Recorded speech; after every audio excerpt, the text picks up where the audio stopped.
The night was as dark as death itself when Olivia Harmon heard the first weak cough from the bundle cradled in her arms. Heart pounding, she pressed her palm to the baby's forehead and felt the unmistakable burn of fever.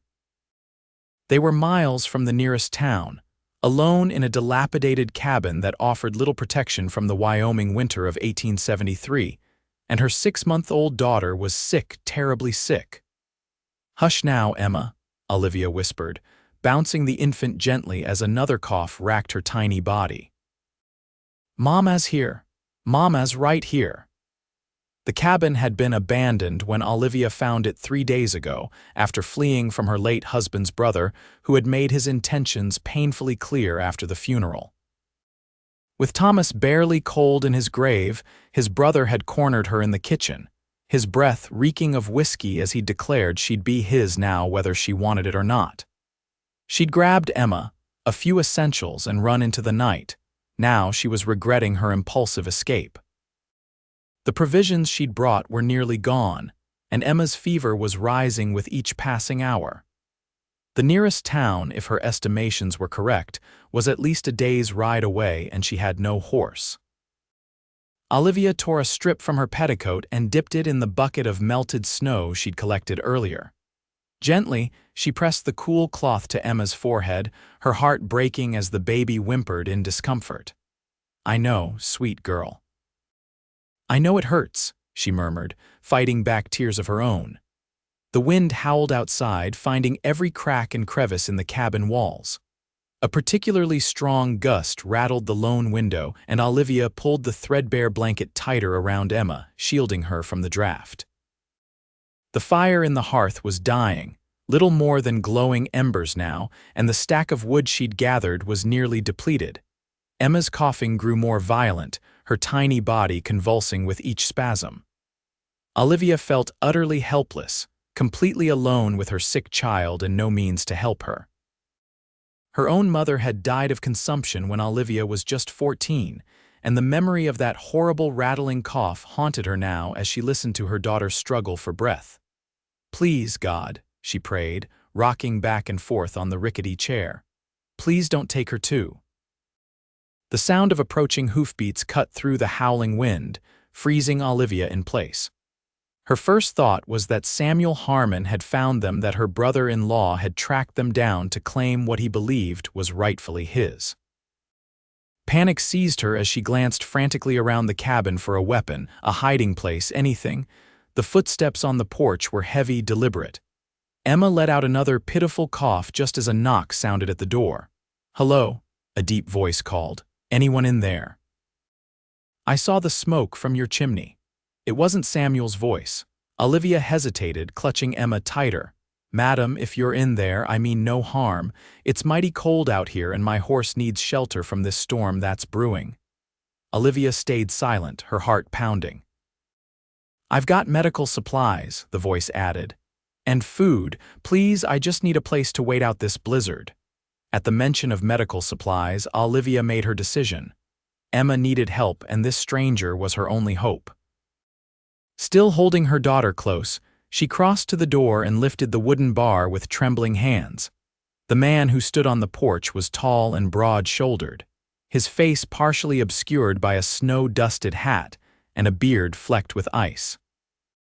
His eyes, though his eyes were kind, a warm hazel that immediately put Olivia slightly more at ease. "Thank you, madam," he said, removing his hat as he stepped inside. "I was beginning to think I'd have to." He stopped abruptly when he noticed the bundle in her arms. "Your child is sick." Olivia nodded, unable to speak past the lump in her throat as Emma began another coughing fit.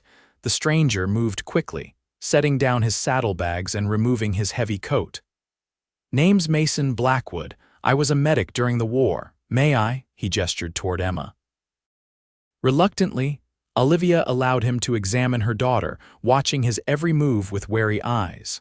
"Fever's high," Mason said, his brow furrowing as he gently felt Emma's forehead. "How long has she been coughing like this?" "Since yesterday evening," Olivia replied, her voice barely above a whisper. "It's gotten worse throughout the day." Mason nodded, his expression grave but not panicked, which gave Olivia a small measure of comfort. I've got some willow bark in my supplies. We can make a tea, dilute it well for the little one. It'll help with the fever. He glanced at the dying fire. First thing, though, we need more heat in here. Without waiting for a response, he moved to the hearth, adding the last few pieces of wood from Olivia's dwindling pile. I'll bring in more wood from my pack horse, he said, already pulling his coat back on. Then we'll see to your daughter. As Mason stepped back outside, Olivia sank onto the chair, cradling Emma close. Her daughter's breathing was labored, her tiny chest rising and falling too rapidly. Help is here, sweet girl, she whispered, pressing a kiss to Emma's burning forehead. Just hold on. Mason returned quickly, his arms laden with split logs. He built up the fire until it roared in the hearth, filling the cabin with blessed warmth. Then he turned his attention to his saddlebags, extracting various packets and bottles with practiced efficiency. May I ask your name, madam? He inquired as he worked. Olivia, she replied, still guarded. Olivia Harmon, and this is Emma. Mason smiled, the expression transforming his weather-worn face. A pleasure to meet you both, though I wish it were under better circumstances. He poured water from his canteen into a small pot and set it near the fire to heat. If you don't mind my asking, what are you doing out here alone? This isn't exactly hospitable country, especially not in winter. Olivia hesitated, unsure how much to reveal. My husband died, she said finally. Typhoid, I had to leave our home.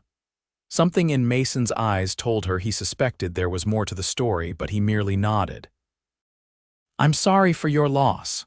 He measured out dried herbs into a cup. This will be ready soon. It's bitter, but it should help bring down the fever. As the water heated, Mason removed his gloves and rolled up his sleeves. Olivia couldn't help but notice the scars that crisscrossed his forearms, reminders of the war he'd mentioned. I was at Shiloh, he said quietly, catching her gaze. Union Army, saw too many good men die for want of proper medical care. He poured the hot water over the herbs. Decided after that I'd learn everything I could about healing. Been carrying these supplies ever since, helping where I can. Olivia watched as he stirred the tea, allowing it to steep. There was something reassuring about his calm efficiency, the way his hands moved with purpose and confidence. It needs to cool before we give it to her, Mason explained. He hesitated, then added, May I hold her while you rest a bit? You look exhausted. Olivia's instinct was to refuse. Emma was her responsibility, her child, but the weight of the past days crashed down upon her suddenly. She was exhausted, and this man seemed genuinely intent on helping them. Just for a moment, she conceded, carefully transferring Emma into his large, capable hands. Mason cradled the baby with surprising gentleness, supporting her head and positioning her so her congested airways would drain more easily. There now, little one, he murmured, his deep voice somehow soothing. You're going to be just fine. Olivia watched in amazement as Emma's fussing quieted slightly under Mason's care. He began humming a soft tune, rocking her with a natural rhythm that spoke of experience. You have children of your own? Olivia asked. A shadow crossed Mason's face. No, he said quietly. Never had the chance to settle down that way, but I helped raise my sister's boys after her husband was killed at Antietam. The tea cooled enough to give to Emma, and Mason showed Olivia how to administer it, a few drops at a time. The baby protested at the bitter taste, but between the two of them, they managed to get enough of the medicine into her. As the night deepened, Emma's fever raged higher. She alternated between fitful sleep and bouts of crying, her little body racked with coughing. Olivia paced the small cabin with her daughter, singing softly, praying desperately, while Mason prepared more remedies from his supplies. Let me take her for a while, he offered after several hours had passed. You need rest, Olivia, even just an hour or two. She wanted to refuse, but her arms ached from holding Emma and her eyes burned with exhaustion. Wake me if anything changes, she insisted as she reluctantly handed over her daughter. I promise, Mason said solemnly. Olivia lay down on the narrow cot in the corner, intending only to close her eyes for a moment. Instead, she fell into an exhausted sleep, the sound of Mason's deep voice murmuring comforting words to her daughter the last thing she heard. She woke with a start, disoriented in the dim light of early dawn. For a terrifying moment, she couldn't remember where Emma was. Then her eyes found them by the fire. Mason sat in the rickety chair, Emma cradled against his broad chest. One of his large hands supported her tiny head, while the other rested protectively on her back. Both were asleep, Emma's breathing noticeably easier than it had been the night before. Something shifted in Olivia's chest at the sight this stranger who had arrived in their darkest hour, who had held her baby through the night while she slept. The firelight played across his features, softening the lines of weariness around his eyes, highlighting the gentleness in his expression even in sleep. She rose quietly and moved toward them, reaching out to feel Emma's forehead. The fever had broken. Relief washed over her so powerfully that she couldn't suppress a small sob. Mason stirred at the sound, his eyes opening immediately. "She's better," he said, his voice rough with sleep but filled with satisfaction.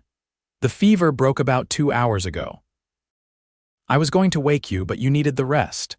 "You held her all night," Olivia whispered. He shrugged slightly, careful not to disturb the sleeping baby. "Seemed the right thing to do."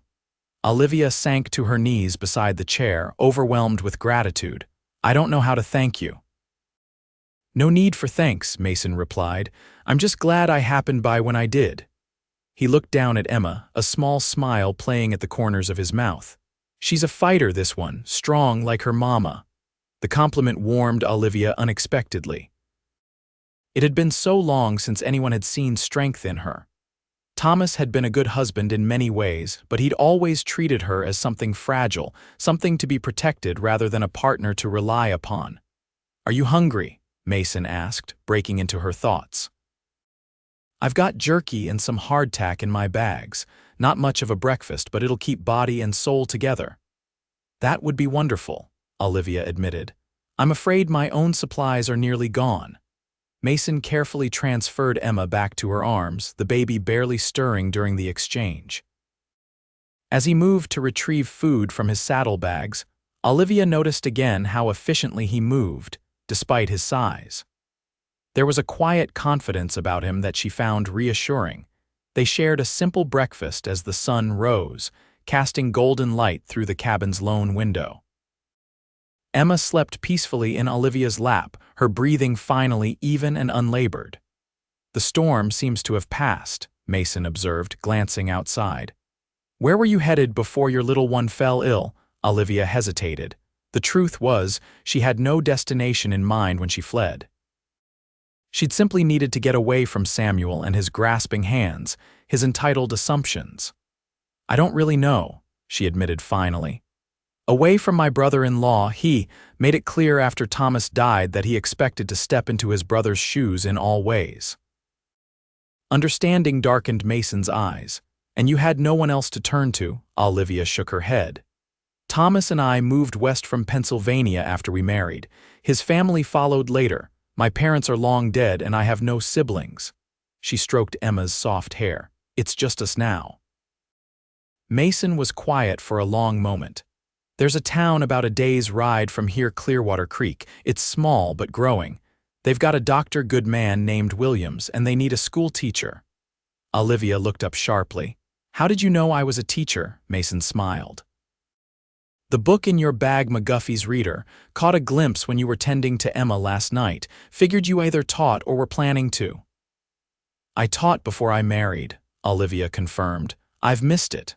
"Clearwater Creek would be lucky to have you," Mason said. "And it would be a safe place to raise your daughter. Good people there." Hope fluttered in Olivia's chest, the first she'd felt since Thomas's death. "But how would we get there? I have no horse and Emma is still weak." "I've got 2 horses," Mason replied simply. "The gelding I ride and a pack mare. The mare's gentle enough.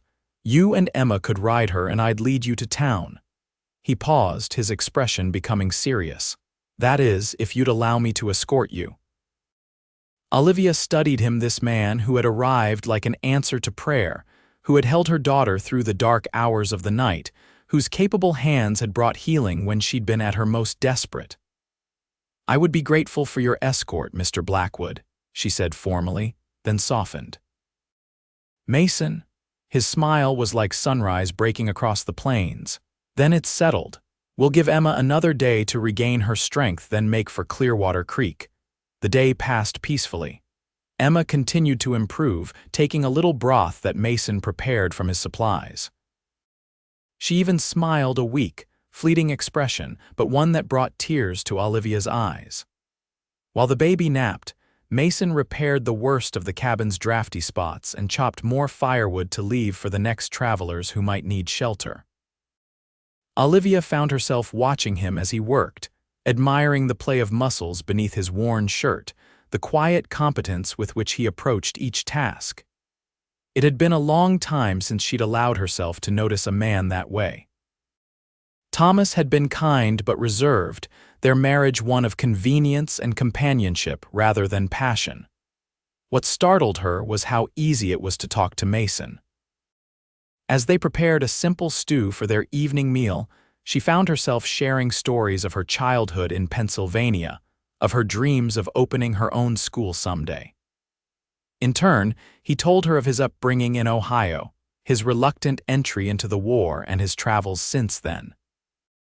"I've been a bit of a drifter," he admitted, stirring the stew, "never staying in one place too long. There was a restlessness in me after the war, too many memories, I suppose." "But you mentioned Clearwater Creek as if you know it well," Olivia observed. Mason nodded. "I wintered there last year.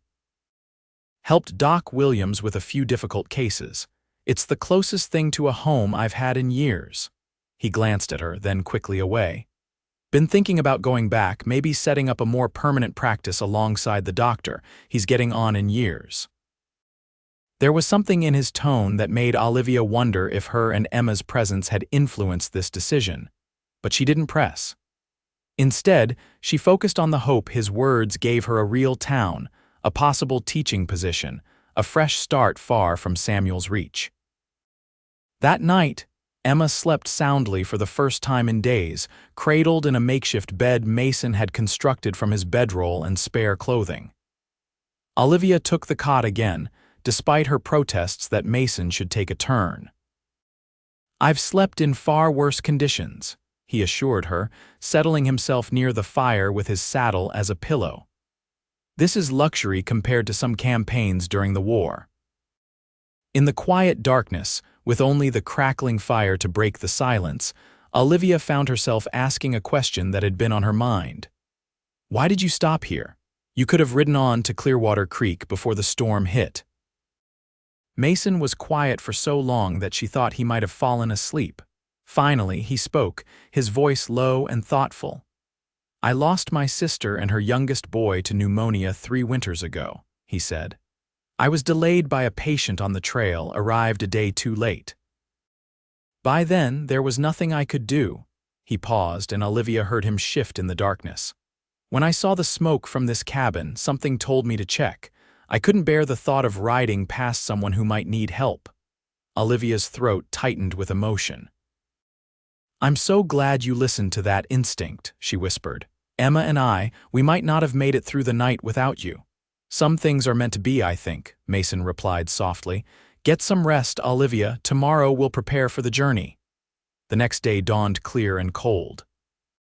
Emma was remarkably improved, her eyes bright and her appetite returning. Mason demonstrated how to prepare more of the willow bark tea, insisting that Olivia take a supply with them for the journey. "Just in case the fever tries to return," he explained, carefully wrapping the dried bark in a clean cloth. "But I think she's over the worst of it." They packed their meager belongings, Mason insisting that Olivia take most of his provisions. "I can hunt along the way if needed," he said when she protested. "You and Emma need proper food to regain your strength." By midday, they were ready to depart.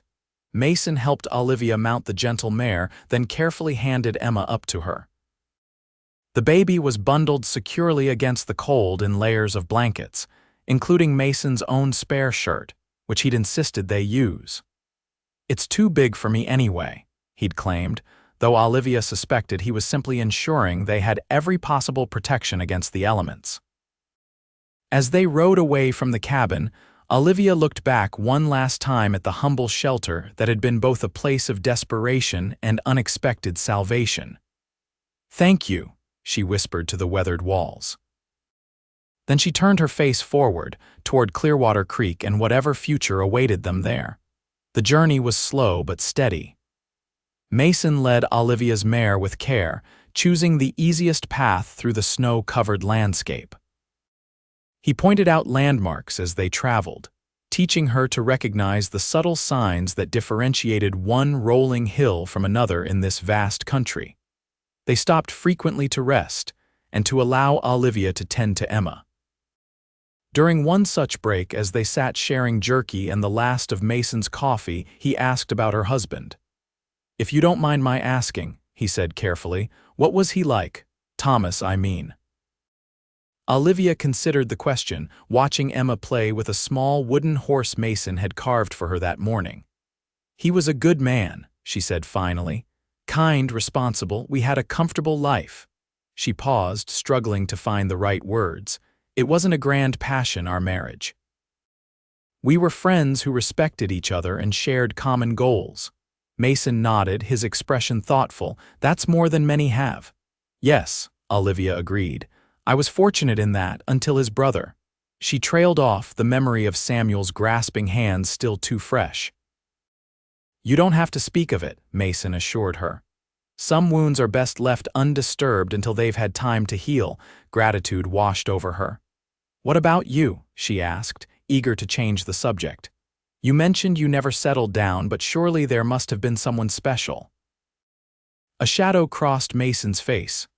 "There was a girl before the war, Hannah." He poked at the small fire with a stick. "We had plans to marry when I returned, but the man who came back from the war wasn't the same one who left. I was damaged in here." He tapped his temple. "The things I'd seen, the men I couldn't save, they haunted me, still do sometimes." "What happened to Hannah?" Olivia asked softly. "She married a shopkeeper from her hometown," Mason said without bitterness. "Has 3 children now, I hear." "She deserved a whole man, not the broken pieces the war left behind."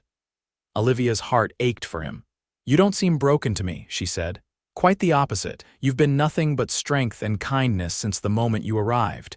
Mason looked up, surprise evident in his expression. Then a slow smile spread across his face, warming his eyes. "That's a generous assessment." "It's an honest one," Olivia insisted. Something shifted between them in that moment, a recognition, perhaps, of kindred spirits who had both endured loss and emerged scarred but still standing. They resumed their journey with a new awareness of each other, a tentative connection that grew stronger with each passing mile. Mason began pointing out medicinal plants along the trail, explaining their properties and uses. Olivia, in turn, shared stories from her teaching days, making him laugh with tales of her more mischievous students. As the sun began to set, Mason guided them toward a sheltered grove of trees. "We'll camp here tonight," he announced. "There's good protection from the wind, and I can build a lean-to for additional shelter." He worked quickly, efficiently, constructing a simple but effective shelter using branches and his oilskin. Olivia prepared Emma's evening feeding while he built a fire, the two of them moving around each other with an ease that felt surprisingly natural. After they had eaten and Emma was asleep in her makeshift bed, Olivia and Mason sat side by side near the fire, watching the flames dance in the gathering darkness. "Tell me about Clearwater Creek," Olivia requested. "What kind of place is it?" Mason's expression softened as he spoke of the small frontier town. "It's growing, but still close-knit, the kind of place where neighbors look out for each other. They've built a proper church and a schoolhouse, though as I said, they're in need of a teacher. The last one left to get married in Denver. And the people? Would they accept a widow with a child arriving with no connections or recommendations?" Mason turned to look at her directly, the firelight illuminating the sincerity in his eyes. "They're good people, Olivia." They judge by actions, not circumstances. A woman willing to teach their children would be welcomed with open arms. And you? She asked, the question slipping out before she could consider its implications.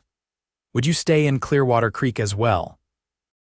For a moment, Mason was silent, his gaze returning to the fire. I've been thinking about that, he said finally. Before I found you and Emma, I was considering passing through, continuing on to California perhaps, but now. He paused, choosing his words carefully. Now I'm thinking that Clearwater Creek might be exactly where I'm meant to be. The admission hung in the air between them, heavy with unspoken meaning. Olivia felt her heart quicken, both in hope and trepidation. She had known this man for only 2 days, yet there was something about him that felt familiar, as if they had known each other in some previous life. I would be glad to know you were nearby, she said softly. Emma and I both would. Mason's hand found hers in the darkness, his fingers warm and calloused as they closed gently around her own. Then that's where I'll be, he promised. They remained that way, hands linked, watching the fire burn down to embers. When Olivia finally retired to the lean-to with Emma, she felt a sense of peace she hadn't experienced since before Thomas fell ill.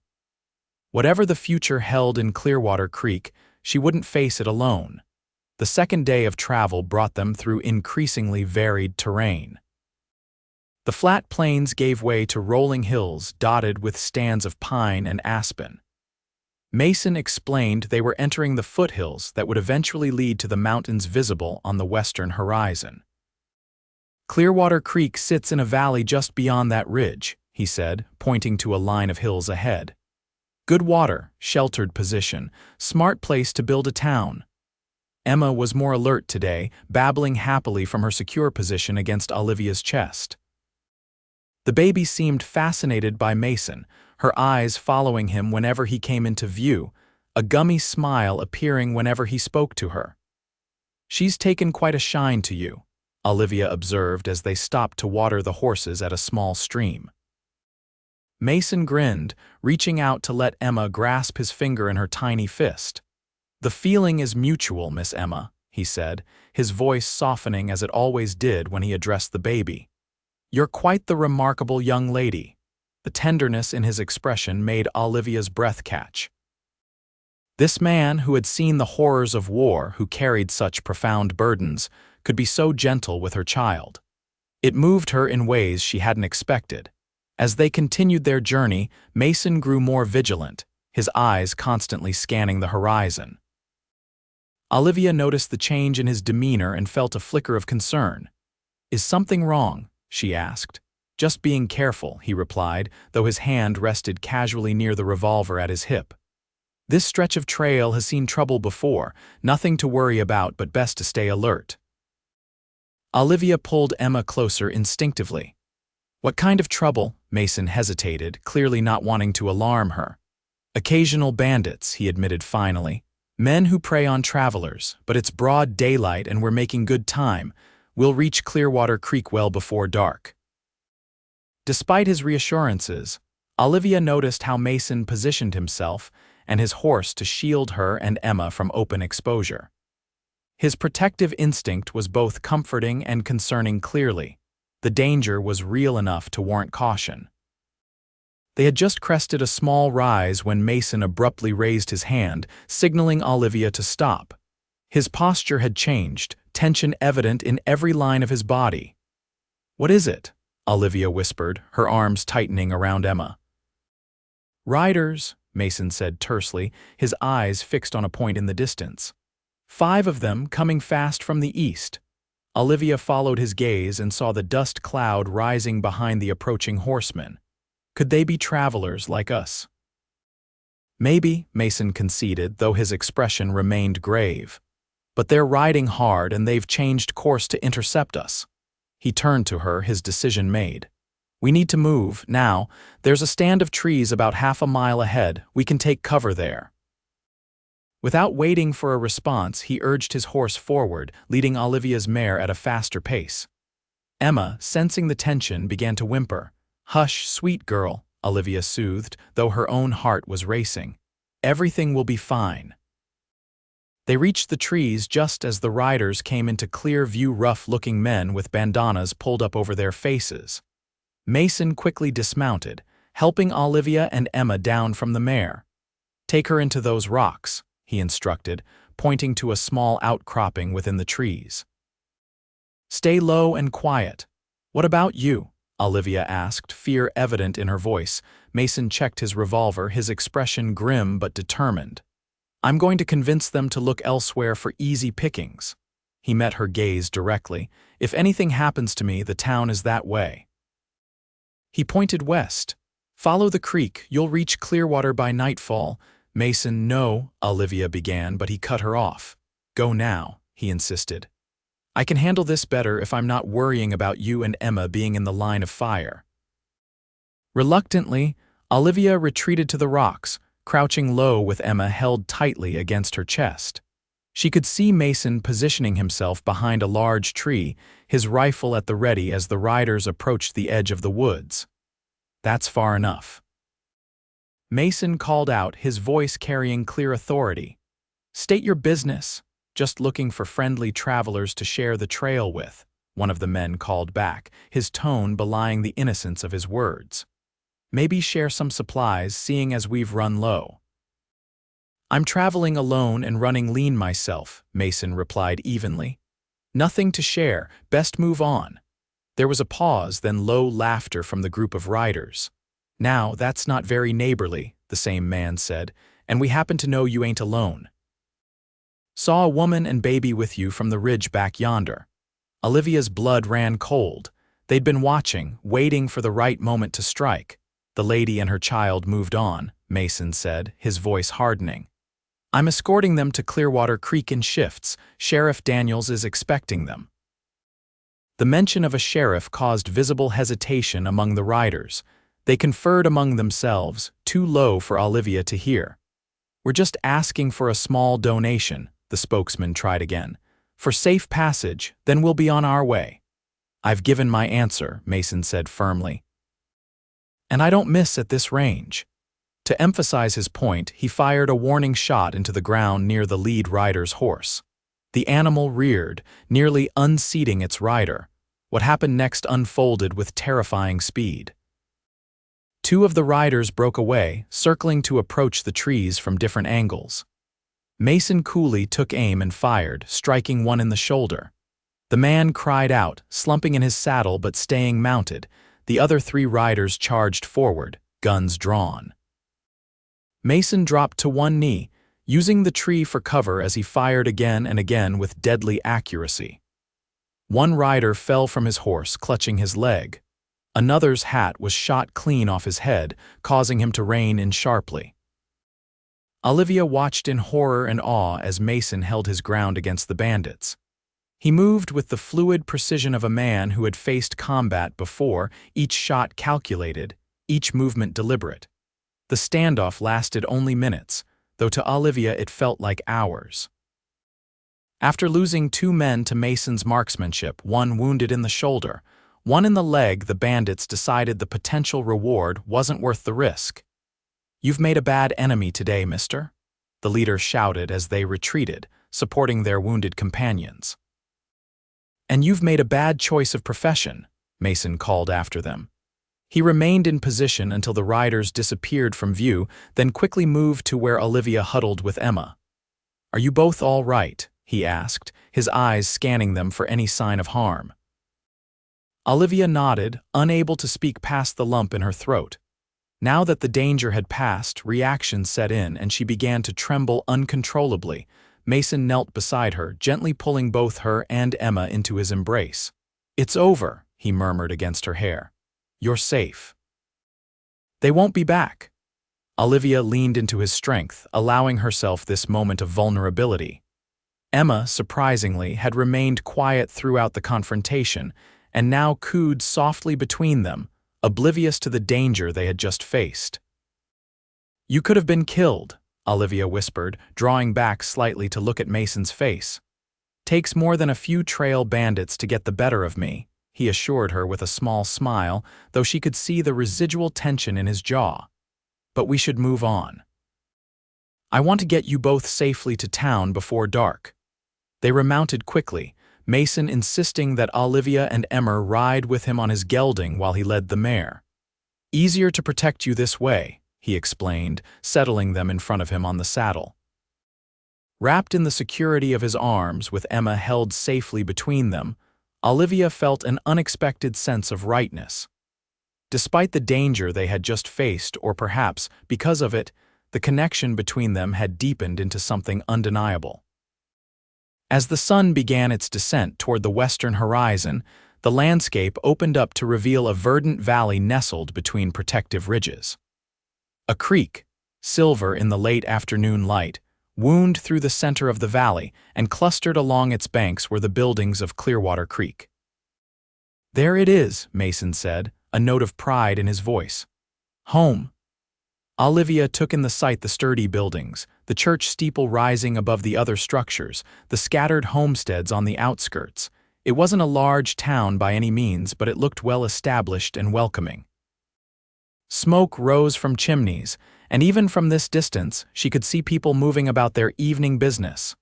"It's beautiful," she breathed, a new hope rising within her. This could be their fresh start, a place where she and Emma could build a life free from the shadow of the past. Mason guided the horses down the gentle slope toward town. As they drew closer, several people noticed their approach and paused in their activities to watch.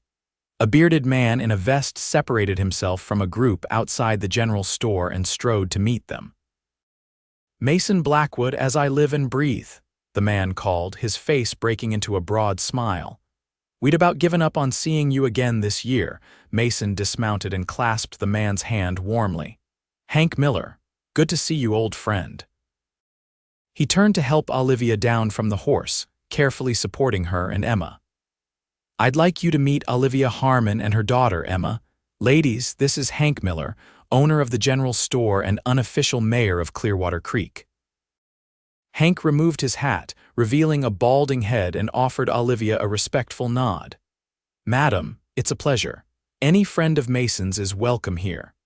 His kind eyes took in her travel-worn appearance and the baby in her arms. "You two look like you could use a hot meal and a comfortable bed." "That would be wonderful," Olivia admitted, exhaustion suddenly washing over her now that they had reached safety.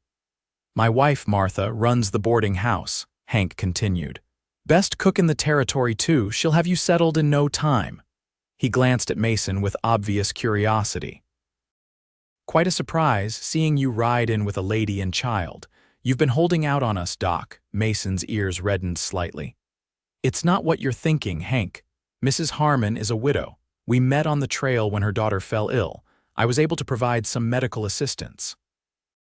And saved us from bandits just a few hours ago," Olivia added, unwilling to let Mason minimize his role in their journey. Hank's eyebrows shot up. "Bandits? The Mercer gang again?" "Didn't stop for introductions," Mason replied dryly. "But they won't be troubling travelers for a while. 2 of them rode away with souvenirs they won't soon forget." More townspeople had gathered by this time, drawn by the arrival of newcomers.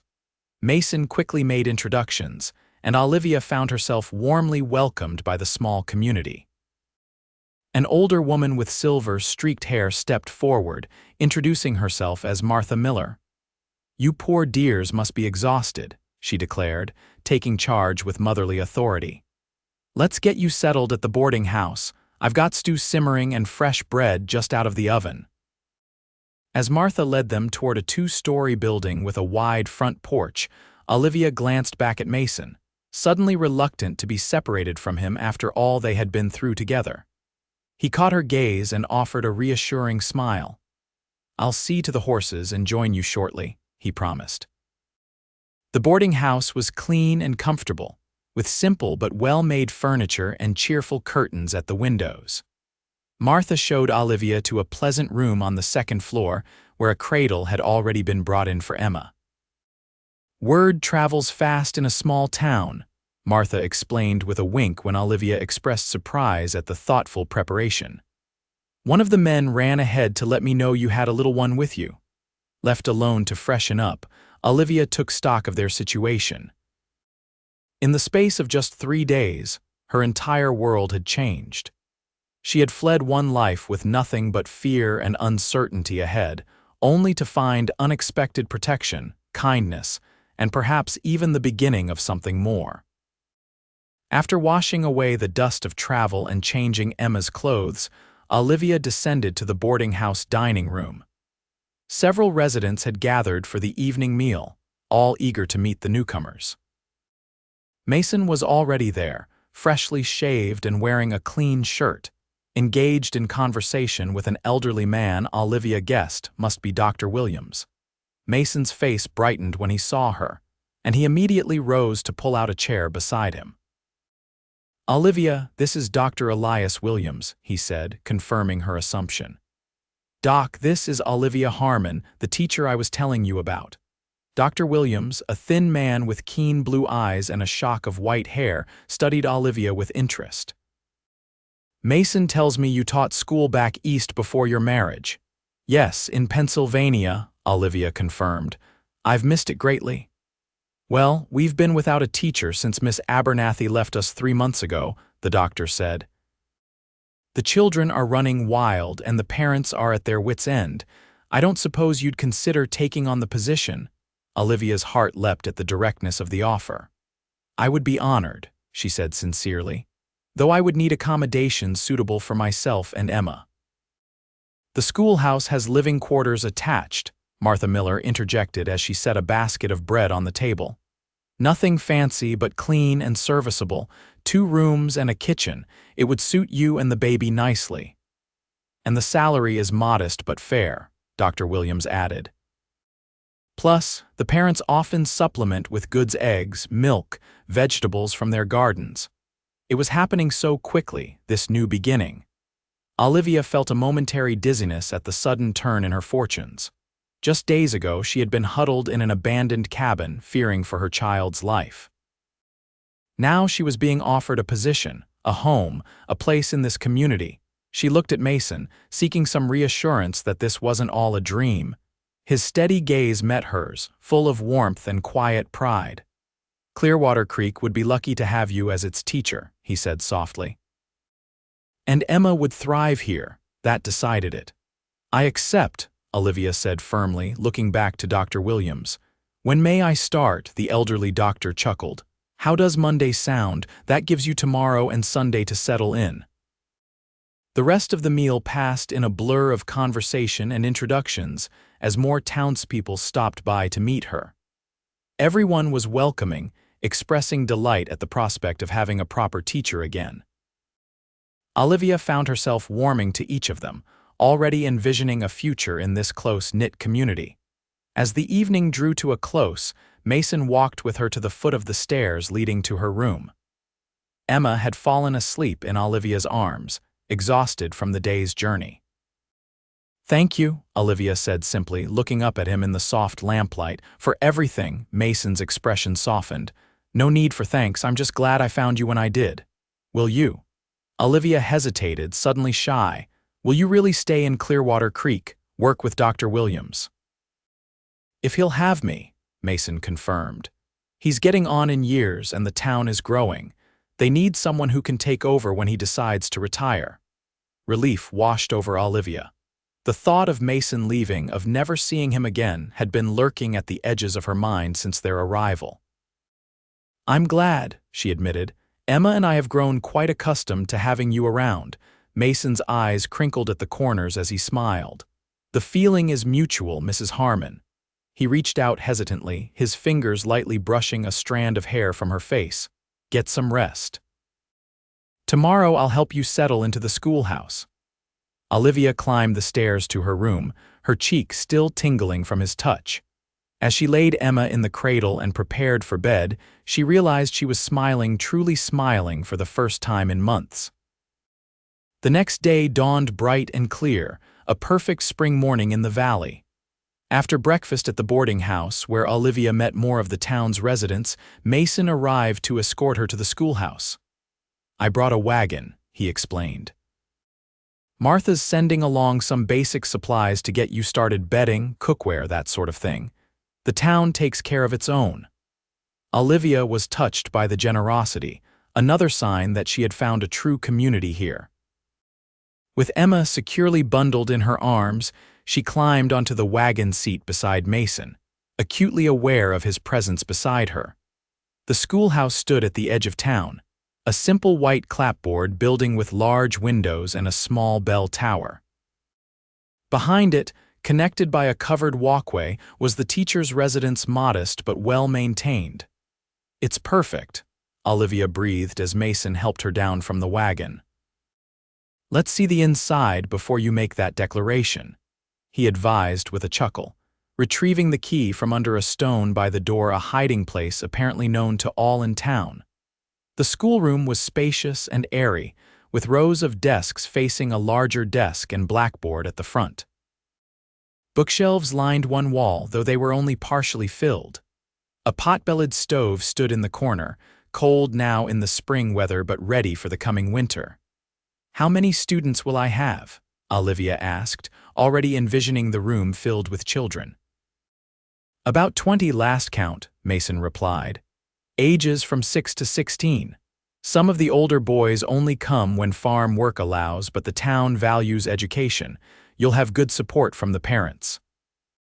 They moved through the covered walkway to the living quarters, which consisted of a cozy kitchen and sitting room combined, a bedroom large enough for a double bed, and a smaller room perfect for Emma. Simple furniture was already in place: a table and chairs, a rocking chair by the hearth, a bed frame awaiting a mattress.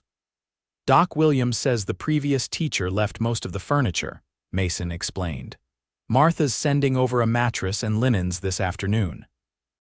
"It's wonderful," Olivia said sincerely, turning in a slow circle to take it all in. "I never expected to find such a perfect situation." Mason watched her, a soft expression on his face. "You deserve it, Olivia, after everything you've been through." They spent the morning settling in, with Mason making small repairs around the house while Olivia organized the supplies Martha had sent over. Together, they brought in firewood and filled the water barrel from the pump in the yard.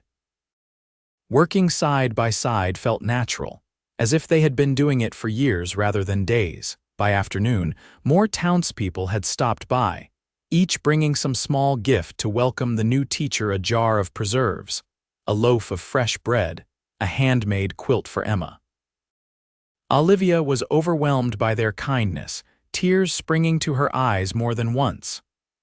"I told you they were good people," Mason said quietly as they sat on the front steps of the schoolhouse, watching the sun begin its descent. Emma played on a blanket at their feet, gurgling happily at a wooden toy one of the town children had brought her. "You did," Olivia agreed. "I just never expected to feel so welcome." Mason's hand found hers, his fingers intertwining with her own in a gesture that felt both new and familiar. "Clearwater Creek has a way of recognizing those who belong here." The way he looked at her made Olivia's heart quicken. There was a certainty in his gaze, a warmth that spoke of feelings growing beyond mere friendship or the bond formed through shared adversity. "And do I belong here, Mason?" she asked softly. "I believe you do," he replied, his voice equally soft. "You and Emma both." The moment stretched between them, full of unspoken possibilities. Then Emma let out a delighted squeal, breaking the spell as they both laughed at her antics. "I should go," Mason said reluctantly, rising to his feet. "Doc Williams wants to show me his medical supplies, get me acquainted with his patients' records." "Will I see you tomorrow?" Olivia asked, not caring if her eagerness showed. Mason smiled, the expression lighting his entire face. "Count on it. I promise to help you organize the schoolroom, remember." After he left, Olivia sat with Emma in the rocking chair by the hearth, watching the sunset through the window. Her daughter was healthy again, they had a roof over their heads, meaningful work, and a community that had embraced them without question. And Mason. Mason would be nearby, a constant presence in their new life.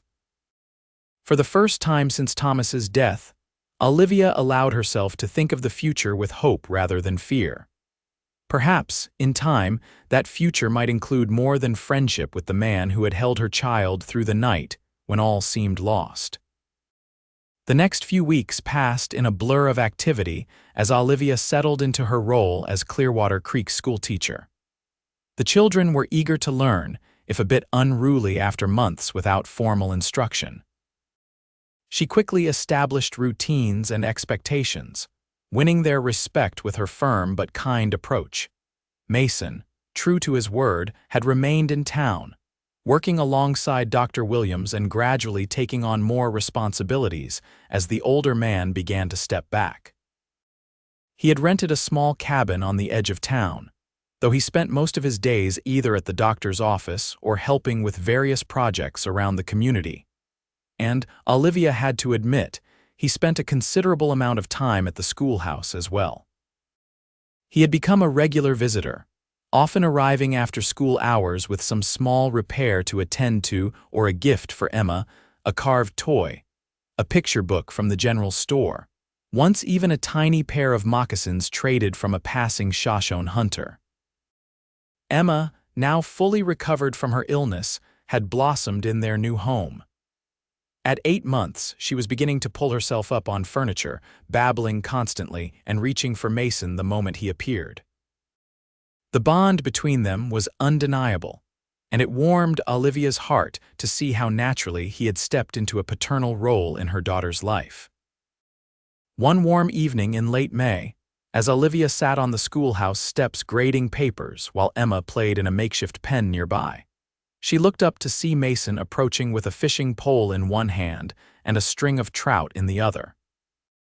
"Thought you might appreciate some fresh fish for supper," he called, holding up his catch with obvious pride. "That looks wonderful," Olivia replied, setting aside her work.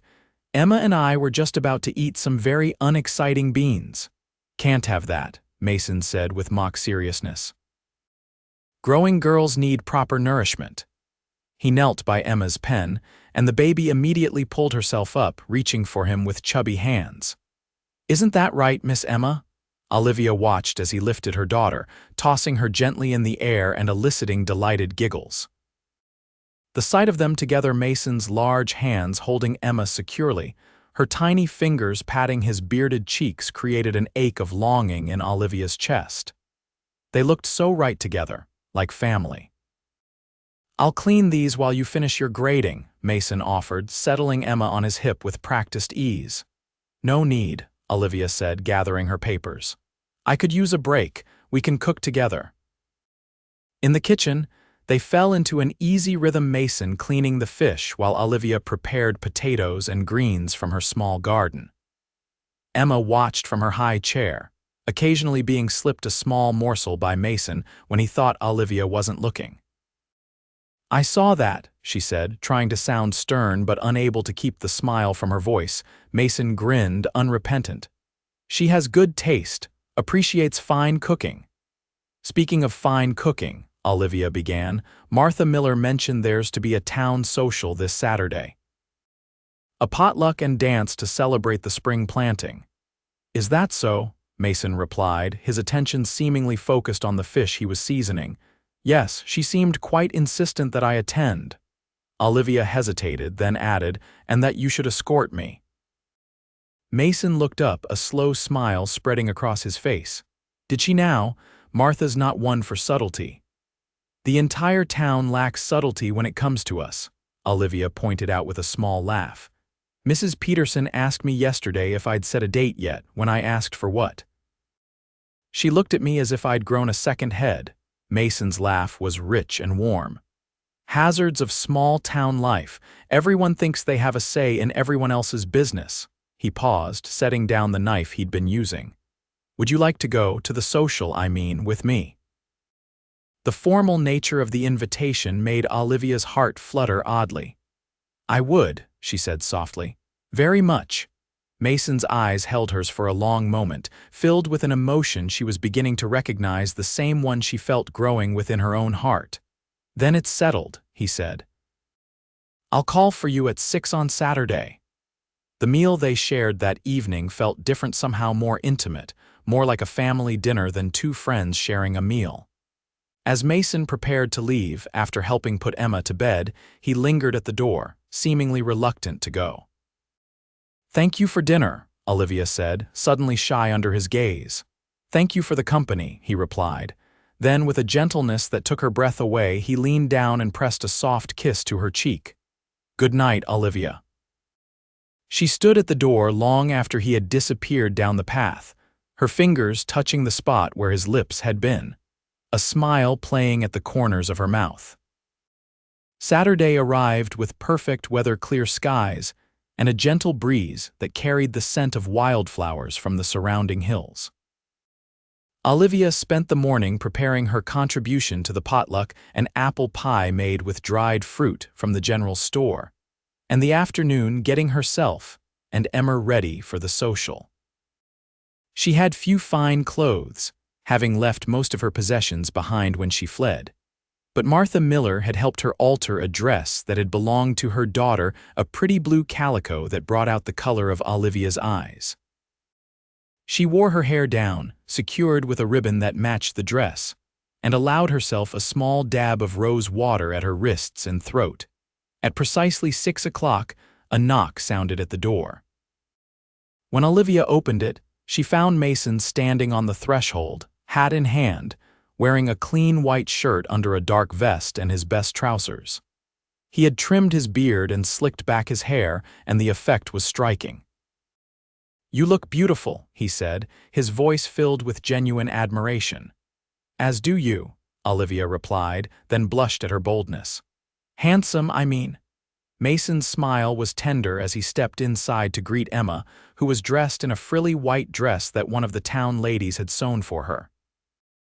"And look at you, Miss Emma, the prettiest girl at the social, without a doubt." They walked to the town square together, Mason carrying both Emma and the pie, insisting that Olivia shouldn't risk getting her dress dusty. The square had been transformed for the occasion, with tables arranged around a central area cleared for dancing. Lanterns hung from ropes strung between trees, waiting to be lit as darkness fell.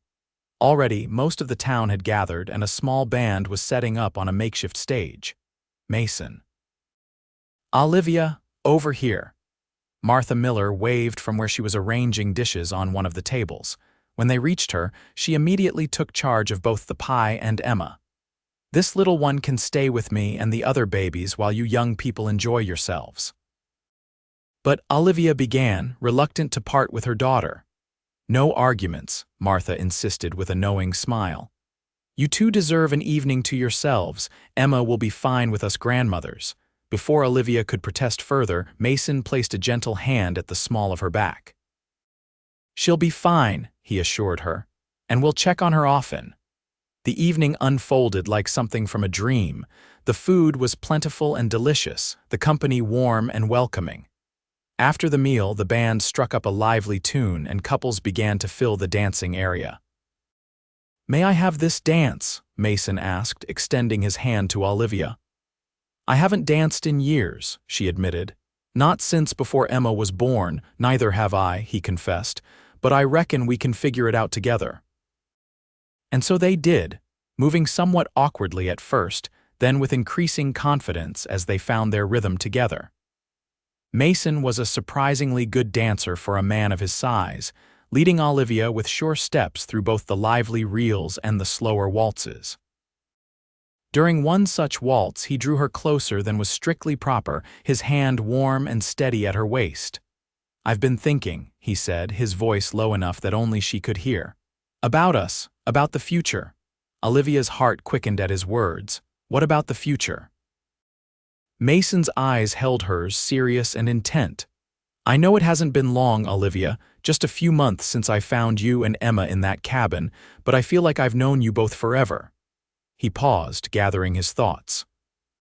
"I want to be a part of your lives not just as a friend or occasional visitor, but every day. I want to be there when Emma takes her first steps, says her first words. I want to be there for you in whatever way you'll have me." Olivia felt tears prick at her eyes, emotion welling up so strongly she could barely speak. "Mason, you don't have to answer now," he said quickly. "I know it's soon and you've been through so much. I just wanted you to know where my heart stands." The music ended and they stopped dancing, though they remained close, oblivious to the knowing glances and smiles of the townspeople around them. I don't need time, Olivia said softly, finding her voice at last. My heart stands with yours, Mason. It has since that night you held Emma through the darkness, when I thought all was lost. The joy that spread across Mason's face was like sunrise breaking over the mountains. Without care for propriety or the watchful eyes of the entire town, he drew her into his arms and kissed her a gentle, reverent kiss that spoke of promises and tomorrows. When they finally parted, breathless and smiling, it was to the sound of applause and cheers from the gathered townspeople. Martha Miller stood at the edge of the dancing area, a sleeping Emma in her arms, her expression one of satisfied approval. About time, she declared loudly, causing laughter to ripple through the crowd. Now, when's the wedding? Mason looked to Olivia, a question in his eyes. What do you say, Mrs. Harmon? Would you consider becoming Mrs. Blackwood instead? I would consider it, Olivia replied, her heart so full she thought it might burst. In fact, I accept. The wedding took place 2 weeks later, a simple ceremony in the town church with Dr. Williams giving the bride away and Emma, dressed in a tiny white gown sewn by the women of Clearwater Creek, serving as an unconventional but delighted flower girl in Martha Miller's arms. Mason had spent the intervening time building an addition to Olivia's quarters behind the schoolhouse, a larger bedroom for them, and a proper study where he could keep his medical books and supplies when not at Dr. Williams' office. The town had pitched in, raising the new rooms in record time, everyone eager to see the couple properly settled. As Olivia spoke her vows, looking up into Mason's beloved face, she marveled at the journey that had brought them to this moment. From desperate flight to chance encounter, from a sick baby and a night of fear to this promise of a shared future, it seemed both miraculous and somehow inevitable. I now pronounce you man and wife, the preacher declared. You may kiss your bride. Mason's kiss was tender and full of promise, a seal on the bond that had formed between them in that abandoned cabin and grown stronger with each passing day. When they turned to face the congregation, now a family in name as well as in heart, the cheers were deafening. The celebration afterward lasted well into the night, with dancing and feasting and more than a few emotional toasts to the new family. Emma, passed from admiring arms to admiring arms, was finally claimed by her new father, who held her securely as he and Olivia shared their first dance as husband and wife. She's asleep, Mason whispered, nodding down at the baby who had nodded off against his shoulder, one tiny hand clutching his shirt front. She knows she's safe, Olivia replied, her heart overflowing with love for both of them. She knows she's home. As the evening drew to a close, Mason carried his sleeping daughter while escorting his wife to their newly expanded home. The rooms were simple but comfortable, filled with gifts from the townspeople and touches that made it uniquely theirs. Mason's medical books on the shelves alongside Olivia's teaching materials. Emma's toys in a special corner of the sitting room, wildflowers in a jar on the table. Welcome home, Mrs. Blackwood, Mason said softly as they crossed the threshold. It feels like I've been home since the moment you found us, Olivia replied, rising on tiptoe to kiss him. You are my home, Mason, you and Emma. Later, after Emma had been settled in her crib and husband and wife were finally alone, Mason took Olivia in his arms, his expression serious despite the joy of the day. I never thought I'd have this, he admitted. After the war, I believed that part of me was dead, the part that could love, that could hope for a family. You and Emma brought me back to life, Olivia. And you saved us, she whispered, framing his face with her hands. Not just that night with Emma's fever, but every day since. You gave us a future when I thought we had none. Their kiss deepened, passion igniting between them as they affirmed their vows in the most ancient way, finding in each other the healing and wholeness they had both thought lost forever. 5 years later, Olivia stood on the porch of their home, no longer the small teacher's quarters, but a proper house Mason had built on a plot of land at the edge of town, watching as her husband taught their eldest son to ride his new pony. Emma, now nearly 6 and the spitting image of her mother, sat on the corral fence cheering her little brother on. "Careful, Matthew," Olivia called as the 4-year-old bounced precariously in the saddle. "Hold on tight, he's fine," Mason assured her, his hand steady on the pony's bridle. "Aren't you, son, a natural horseman just like his father?" Matthew grinned, revealing the gap where his front tooth had recently fallen out. "Look, Mama, I'm riding." "I see that, sweetheart," Olivia replied, shifting the weight of their youngest 2-year-old Sarah on her hip. The little girl squirmed impatiently, wanting to join her siblings. "Down, Mama," she demanded. "Want to see Maddie ride?" Olivia set her daughter on her feet, keeping a firm hold on her hand as they moved closer to the corral. Mason looked up, his face lighting with the same smile that still made Olivia's heart skip a beat after all these years. Clearwater Creek had grown in the time they'd been there, nearly doubling in size as the railroad had come through the next valley, bringing more settlers and opportunities. Mason had taken over completely from Dr. Williams when the older man finally retired, and his reputation as a skilled healer had spread throughout the territory. Olivia still taught at the school, though she now had an assistant to help with the increased number of students. Their life together hadn't been without challenges.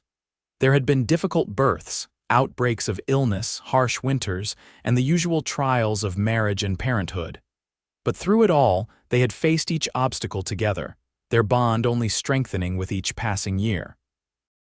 As the sun began to set behind the mountains, casting long shadows across their property, Mason lifted Matthew from the pony and set him on his shoulders.